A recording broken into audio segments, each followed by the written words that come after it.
Bonjour ou bonsoir, selon l'heure à laquelle vous nous regardez. Je suis votre chroniqueuse audio et animatrice de podcast à l'ODJ Média. Aujourd'hui, j'ai l'honneur de vous lire fidèlement une chronique signée par Abdel Djelil, Lajomri, intitulée Tchella, des anguilles et des hommes, qu'on écoutera ensemble dans ce podcast. L'auteur commence son article ainsi: Des anguilles de Tchella à la Coupe du Monde 2030. Le cheminement qui va de l'un à l'autre peut surprendre. C'est pourtant celui-ci que Abdel Djelil a emprunté. Une belle voltige intellectuelle et littéraire qui finira par retomber sur ses pieds au terme de trois chroniques dont la première se concentre sur ce que le bassin des anguilles de Tchella recèle. Plus qu'un simple site archéologique, Tchella est pour le secrétaire perpétuel de l'Académie du Royaume un palimpseste vivant où se croisent les pierres des Mérinides, les légendes populaires, les murmures des anguilles et le vol fidèle des cigognes. Lieu de mémoire universelle, il condense des siècles de croyances, d'histoires et de rites, tout en se heurtant aujourd'hui au risque de l'oubli et aux imprécisions d'une signalétique réductrice. Entre la magie d'un bassin oublié et le détail qui fâche d'un cartel contesté, Cella illustre à la fois la richesse et la fragilité de notre patrimoine. Récit. À Rabat, les visiteurs pressés ne retiennent souvent de Cella que la beauté des ruines. Cella, la nécropole mérinide, est un site archéologique prestigieux, classé mais rarement visité dans toute sa profondeur. Car derrière les murailles, entre les herbes folles et les pierres silencieuses, se cache un signe invisible, un bassin, modeste, presque oublié, où nagent peut-être encore des anguilles. L'actuel jardinier ne semble pas sûr qu'elles y séjournent encore. Elles sont discrètes, souvent absentes aux yeux des promeneurs, et pourtant, depuis des temps infinis, elles nourrissent les légendes, les récits et les prières. Un bassin n'est pas un simple réservoir d'eau, il est un appel à la mémoire.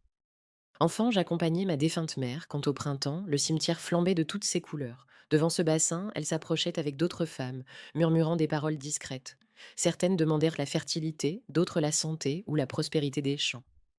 Le geste qu'elles esquissaient était simple: jeter dans l'ombre aquatique un morceau de pain ou un œuf dur béni par le saint du sanctuaire voisin, Yahya Ben Younes, lui aussi mystérieux que le bassin. À l'époque, on disait alors qu'une reine des anguilles trônait dans les grottes et que son apparition garantissait une année féconde.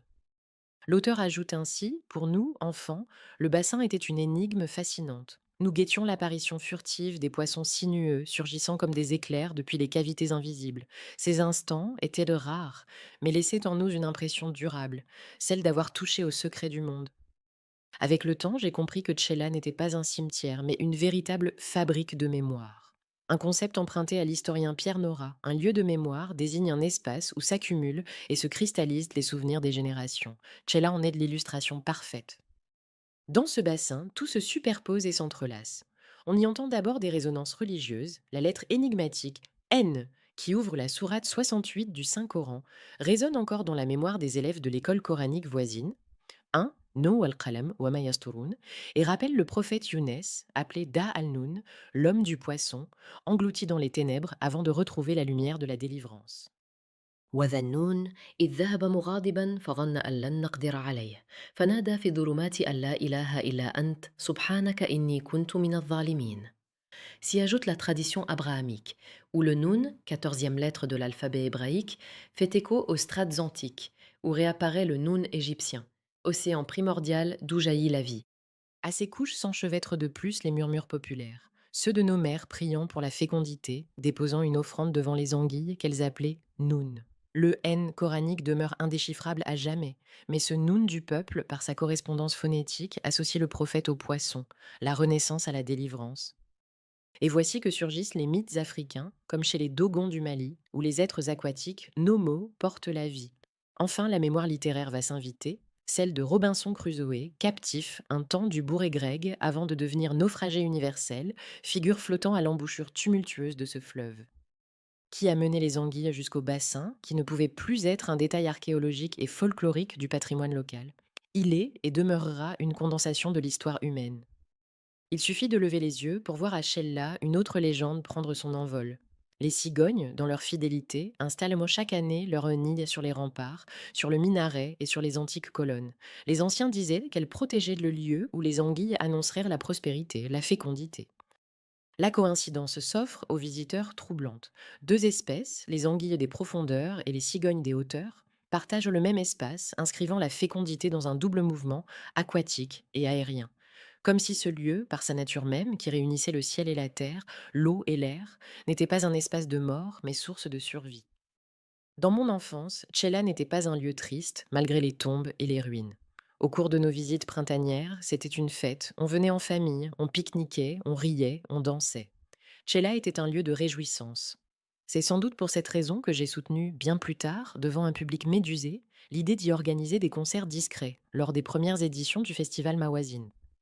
Certains s'en étaient indignés. Il faut laisser les morts aux morts, disaient-ils. Mais les musiques, répandues avec élégance, n'ont jamais troublé la sérénité des lieux. Elles l'ont au contraire prolongée et depuis ne se sont jamais tues.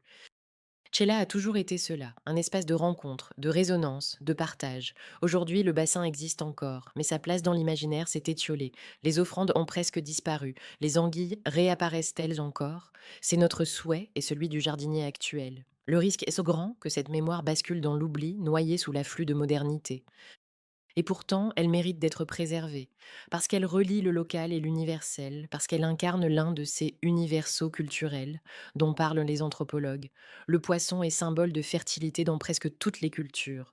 On retrouve ce motif en effet dans toutes les civilisations, des carpes chinoises, des nomos africains au Moby Dick de Melville. Le bassin de Tchela, par sa modeste dimension, est un laboratoire de l'humanité. C'est pour cette raison que je crois ce petit et insignifiant lieu digne de rejoindre le Programme Mémoire du monde de l'UNESCO. Les monuments étant, eux, déjà classés dans le registre du patrimoine universel de l'humanité. Cet autre programme, créé en 1992, protège les lieux documentaires qui incarnent une valeur universelle exceptionnelle, manuscrits, traditions orales, archives. Le bassin des Anguilles, par ses légendes, ses textes, ses pratiques, répond à ces critères. Il témoigne d'une continuité millénaire, il rassemble les traditions islamiques, abrahamiques et africaines. Il illustre la mémoire universelle de l'eau.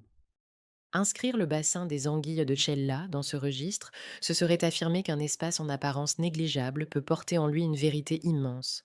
La mémoire des cultures du monde peut se loger dans les gestes les plus humbles, comme celui des mères jetant un œuf dans l'eau sombre d'un bassin négligé. Tchela n'est pas seulement une magnifique ruine aux abords de Rabat. C'est un palimpseste où les anguilles écrivent en silence la mémoire des civilisations. C'est un miroir universel où l'enfant qui guette un poisson rejoint le savant qui lit les textes anciens, où la mère qui prie pour la fertilité rejoint l'anthropologue qui étudie les universaux culturels.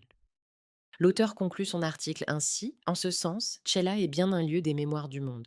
Et si nous faisons l'effort d'y écouter les anguilles, elles continueront de nous murmurer religieusement que toute vie commence toujours par l'eau. وجعلنا من الماء كل شيء حي. Nun, par le kalam, plume, et ce qu'ils écrivent. 2. Et rappelle-toi le prophète Duan-Nun, quand il partit, irrité, et crut que nous n'allions pas l'atteindre. Il appela alors des ténèbres. Il n'y a d'autre Dieu que toi. Gloire à toi. J'ai été au nombre des injustes.